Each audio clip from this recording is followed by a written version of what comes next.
The NBA has had many specific rules and bans throughout league history. While some NBA bans make sense, many others have more curious and strange explanations as to why they have been forbidden. We have witnessed many bans such as clothing and specific shoes from being worn, but some are much more strange than others. Today on NBA Insider, I take a look at some of the most bizarre bans in NBA history. Welcome to NBA Insider.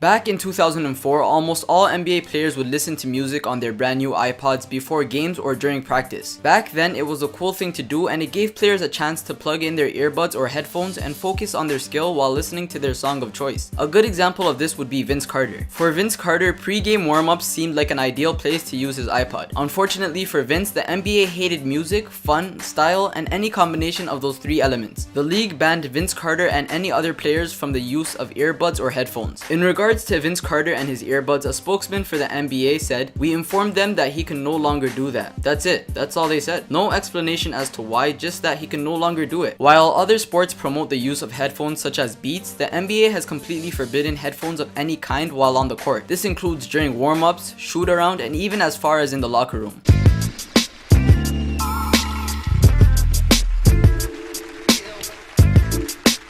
Way back when the Minnesota Timberwolves were actually a good team, as in good enough to be one game away from reaching the NBA Finals in 2004, Kevin Garnett was one of the league's most outstanding players. In 2003, many years after their appearance and exit from the first round of the playoffs in the late 1990s and early 2000s, the Wolves brought in veterans Sam Cassell and Latrell Sprewell. The Timberwolves cruised their way through the playoffs as the #1 seed in the West before losing to the Lakers in the conference finals. However, Flip Saunders, the coach at the time, claimed that Sam Cassell actually injured himself while doing the Big Balls dance in Game 7 of the conference semifinals against the Kings. For those of you who don't know what the infamous Big Balls dance is, it's basically a dance in which a player would drop his hands to the private area while bouncing them up and down to imply the juggling of their private parts. In this situation, it's pretty clear as to why the NBA decided to ban the dance, although the dance itself is pretty creative if you ask me. Oh, and another thing, if any player is seen committing this dance during a game, whether for fun or to taunt another player, that player would be immediately fined roughly $15,000.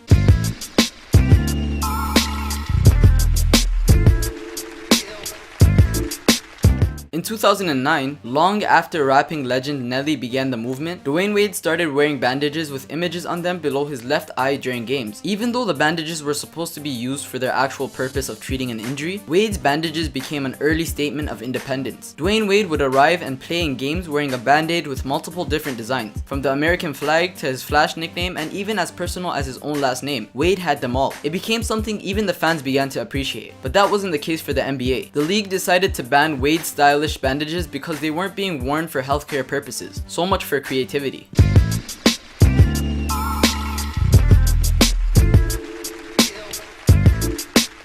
Back when NBA champion and two-time All-Star Caron Butler played for the Dallas Mavericks, one of the first things many people noticed is that the guard had loved to chew straws during games. And of course the NBA noticed this as well. So what did the NBA decide to do? You guessed it. In 2010, they banned Caron's straw chewing, apparently for the sake of his own well-being. The NBA told him to leave his straws at home and that they were serious. "It's against the rules," Mavericks owner Mark Cuban said at the time. "It's a safety issue, period." However, the strange habit was not new to Butler, who reportedly had chewed plastic straws at a rate of 12 per game for years before. In March 2009, during an interview with NBA.com, Butler even admitted that he started chewing straws in games as a teenager. He said, "It calmed me down. Then it became one of those things you keep doing." Unfortunately for the league, despite their attempt to stop him from chewing straws, Butler still continues the tradition at home. He doesn't think it's a dangerous habit. Butler had become so addicted to straw chewing that he would send his wife to stop at McDonald's and pick up roughly 60 straws every single day. His addiction had become so strong that whenever he would be given a straw, he could tell where it was from. When given a straw from a 7-Eleven store, he replied, "I don't do these. I don't do 7-Eleven straws or anything. McDonald's, Burger King, that's it. Not Wendy's, maybe Subway because their straw is thick, clear with a clear wrapping, but that's it. McDonald's, Burger King, and Cheesecake Factory's got the black straws. They're kind of thick. That's good quality straws." Good thing the NBA got rid of his tradition on the court. Kind of makes me think what other strange addictions NBA players may have.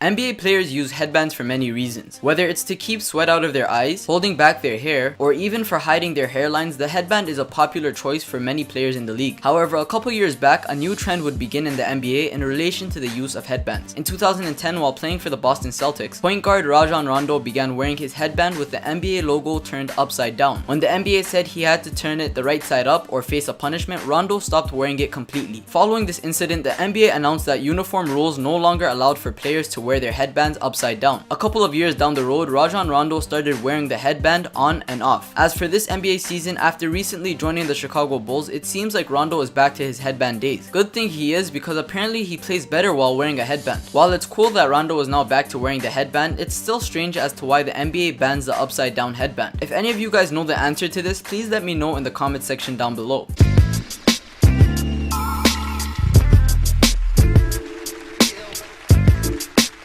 During a game against the Oklahoma City Thunder in 2014, LeBron James received a broken nose while he was hit in the face by Serge Ibaka while going up for a dunk. While most NBA players such as Rip Hamilton would put a clear plastic cover over their injury for protection, James decided to wear a darker version with a different texture. In his first game with the new mask, LeBron scored a game-high 31 points along with 4 rebounds and 4 assists in 37 minutes. Many NBA fans joked that perhaps LeBron's mask was like Superman's cape. The Miami Heat even began selling t-shirts with LeBron James' face wearing the mask. While Kobe Bryant went for a similar dark cover when he had his own nose broken in 2012, the league was quick to step in when it came to LeBron. NBA spokesman Tim Frank said, "It is our understanding LeBron used a black mask because a clear one he was comfortable with wasn't ready." The NBA, however, did not see any reason to celebrate. The league demanded that James switch back to the typical clear mask before the team's next game.